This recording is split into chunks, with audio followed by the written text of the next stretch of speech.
ये जब लॉन्ग मार्च शुरू होगा तो आपके ख्याल में ये जो पैनिक ऑलरेडी चल रहा है या इंडिसीजन चल रही है, तो इसको ताकत से रोका जाएगा, या आपके ख्याल में जो पहले होता था कि ठीक है जी आप आ जाएं, हम अलाउ करते हैं, आके बैठ जाएं, एहतजाज आपका हक़ है, आइन पे आपको पता है तमाम अपोजिशन ये अब जो हुकूमती जमातें हैं उनका बड़ा यकीन होता है। देखिए, होना तो ऐसा ही चाहिए जैसा आपने कहा कि आप आ जाएं, बैठ जाएं, एक जगह उनको प्रोवाइड कर दें। खुद ही इतनी गर्मी में कितनी देर वो बैठेंगे। लेकिन मुझे लगता है कि जिस किस्म के बयानात आ रहे हैं, जिस किस्म की बातें की जा रही हैं, राना सनाउल्लाह साहब कह रहे हैं कि मेरी ख्वाहिश है कि मैं इमरान खान को उसी जेल की कोठरी में डालूं जहां पे मुझे रखा गया था, तो इन हालात में फिर चीज़ें जो हैं वो जाएंगी आपके सियासी बहरान की तरफ। लेकिन कुछ चीज़ें अच्छी हुई हैं हालिया दिनों में। हमने ये देखा जो शख्सी आज़ादियाँ हैं उनके हवालों से जो हमारी अदालतों के फैसले आए, खुसूसन अतहर मिनुल्लाह साहब की अदालत इस्लामाबाद हाई कोर्ट की से जो फैसले हैं, उससे थोड़ी सा मुझे हौसला मिला है, थोड़ा सा मुझे एक किरण नज़र आई है कि बहुत सारे लोग हैं, आप जैसे जो बड़े सहाफ़ी हैं वो तो कुछ भी कह देते हैं, हम जैसे जो कमज़ोर लोग हैं हमें हौसला मिला कि चलो यार कोई बात हम भी कह सकते हैं। मेरी इज्जत रखने का शुक्रिया कि कुछ भी कह देते हैं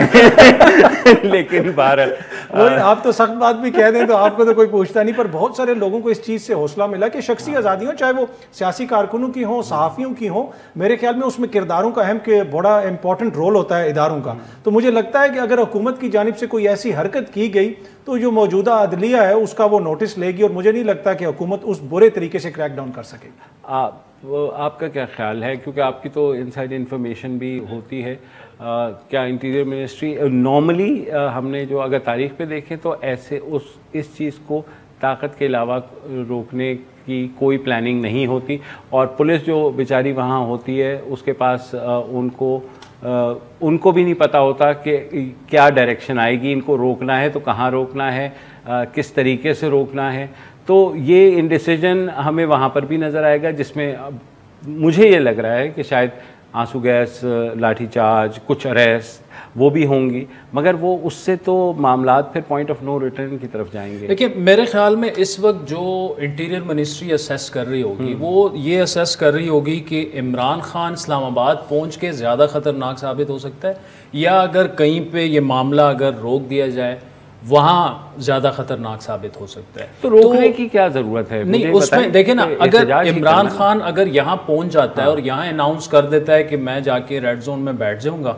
और तब तक नहीं उठूँगा, ना आपको ये काम करने दूंगा। देखिए, अगर 40-50 हज़ार लोग भी आ जाते हैं, वो तो लाखों क्लेम कर रहे हैं, लेकिन लेट्स सपोज अगर 40-50 हज़ार बंदा भी इधर आके बैठ जाता है, 10,000 बंदा भी बहुत ज़्यादा इस्लामाबाद शहर में अगर रेड जोन में वो पहुंच जाता है, उसके बाद क्या होगा? हुकूमत आपकी बिल्कुल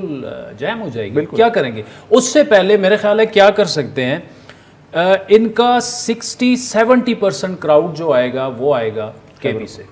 और इन्होंने सिर्फ ये करना है कि मोटरवे पर 4-5 कंटेनर्स रख देने। ये जो लाठी चार्ज और ये सारी चीज़ें ना, ये हमें शायद दूसरे-तीसरे दिन नज़र आए, या कहीं पॉकेट्स में ऊपर नीचे। वो ठीक है, वो तो रुक जाएगा, लेकिन खान साहब ने जो कहा है कि मैं आपको मिलूंगा कश्मीर हाईवे पे, तो माजी में अगर हम देख लें बेनज़ीर भुट्टो शहीद का जो लॉन्ग मार्च था उसमें भी यही हुआ था, और वो बेनज़ीर निकल गई थी और पहुँच गई थी लियाकत बाग। यहाँ पर जो भी कर ले, जिधर भी रोक लें, जाहिर है इस्लामाबाद पिंडी से लोग तो आएंगे,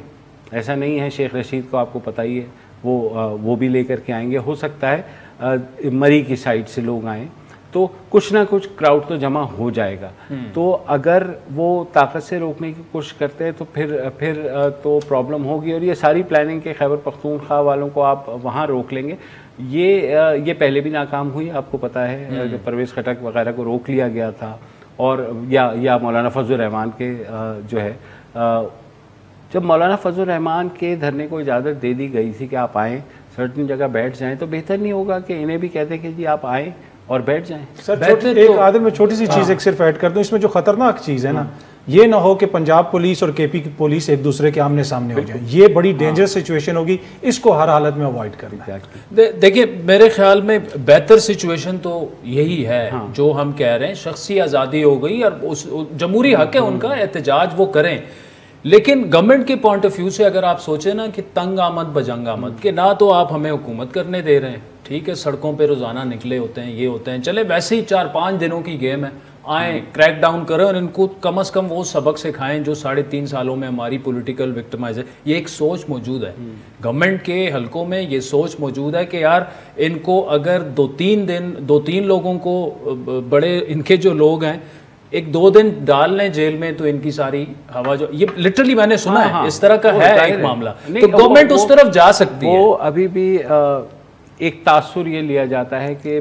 पीटीआई का जो वर्कर है वो शायद उस सख्ती से नहीं गुजरा जिस सख्ती से जियाला गुजरा है या नून का वर्कर गुजरा है, और उन्हें जो है मिनरल वाटर के नाम पर या गर्मी के नाम पर उनकी तस्दीक भी की जाती है, जो कि हमने देखा कि 2014 के धरने ने उस चीज़ को गलत साबित कर दिया। बहरहाल एक वो धरना तो हुआ और उसमें पार्टिसिपेशन भी हुई, ख़वातीन की भी पार्टिसिपेशन बहुत, जो कि हमारी सियासत के लिए मेरे ख्याल में एक बहुत अच्छी चीज़ है। लेकिन उस धरने का इम्पैक्ट क्या हुआ 123 दिन? वो तो चले एक वाक़या ऐसा हो गया, एस्टेब्लिशमेंट के कुछ किरदार उनके साथ थे, वो हमें पता था, वो ठीक है, लेकिन देखें वो तो एक ऐसा वाक़या हो गया आर्मी पब्लिक स्कूल का कि जाहिर है अगर खान साहब वहाँ बैठे रहते तो वो ऐसा नहीं हो सकता। उसमें एक